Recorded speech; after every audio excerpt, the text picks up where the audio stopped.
Alam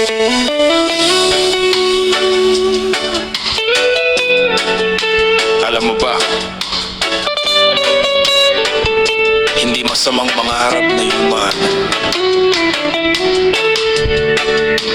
Pero kapag ang pera na ang naging hari ng puso mo, nakakalimutan mo na ang pamilya, kaibigan, at higit sa lahat, ang pagiging tao.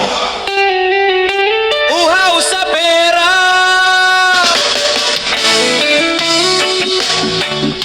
May isang taong dating kontento sa simpleng buhay, ngunit nang matikman ang pera, nagbago ang ugali. Lahat ng tao ay nakita niyang parang negosyo, kahit sariling kaibigan at kapamilya.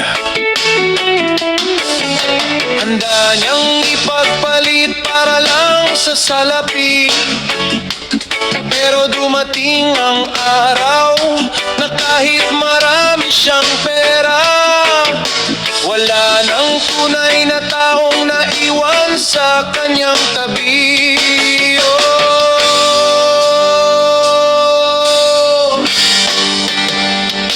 Mula sa umaga hanggang sa pagsikat ng buwan, pera ang laman ng kanyang isipan.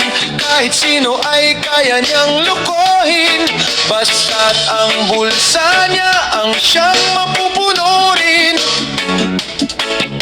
Pangako'y binitawan parang hanging dumaraan, pagmamahal ay isinangla sa kayamanan.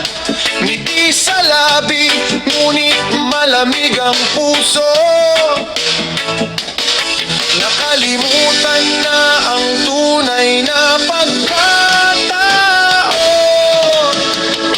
Hindi lahat ng kumikinang ay ginto,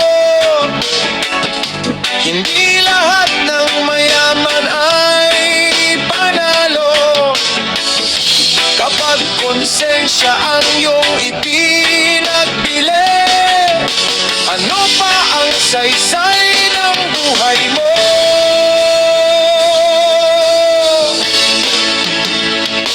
Uhaw sa pera,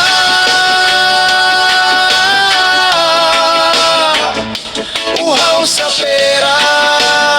Lahat ay ginagawa para sa kita, kahit may masaktan, kahit may maiwan, basta't ang mahalaga'y lumalaki ang halaga. Uhaw sa pera,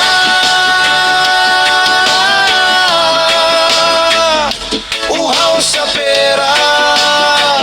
Pero saan ka dadalhin ng yaman kung ang kapalit nito'y dangal at pangalan? Ano ang silbi ng perang walang pagmamahalan?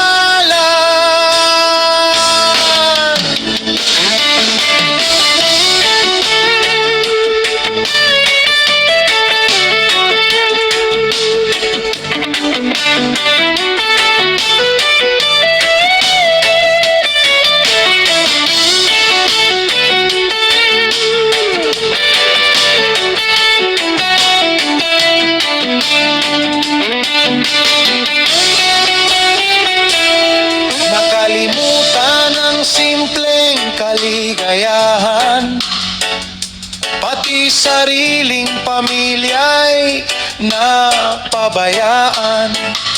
Mga anak ay luting kulang sa aruga, dahil ang oras ay laging kapalit ng pera. Kaibigan ay isa-isang lumayo, dahil sa ugaling puro pansarili lamang ito. Nang dumating ang unos ng buhay, wala nang sumalo sa kanyang nalugmok na kamay.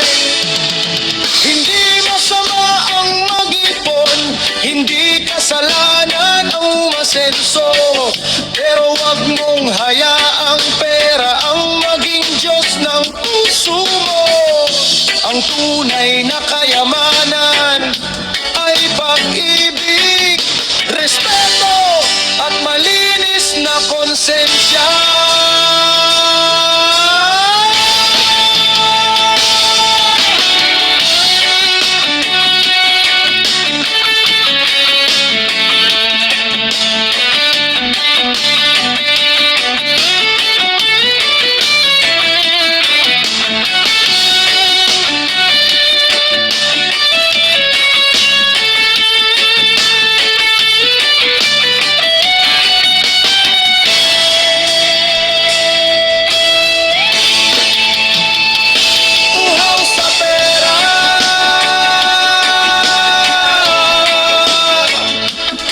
Sa pera, hindi lahat nabibili ng salapi.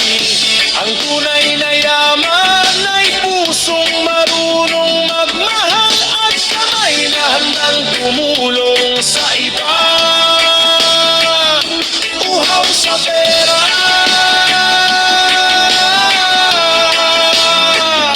uhaw sa pera.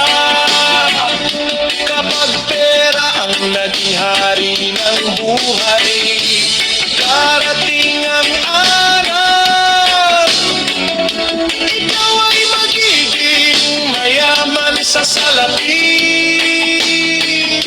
Pero mahirap sa pagmamahal. Ang pera kayang bumili ng bahay, pero hindi ng tahanan. Kayang bumili ng kama, pero hindi ng mahimbing na tulog. Kayang bumili ng gamot, pero hindi ng kalusugan. Kayang bumili ng tao, pero hindi ng tunay na kaibigan. Kaya tandaan, magtrabaho ng marangal, mag-ipon ng tapat, at huwag hayaan ang pag-ibig sa pera ang siyang sumira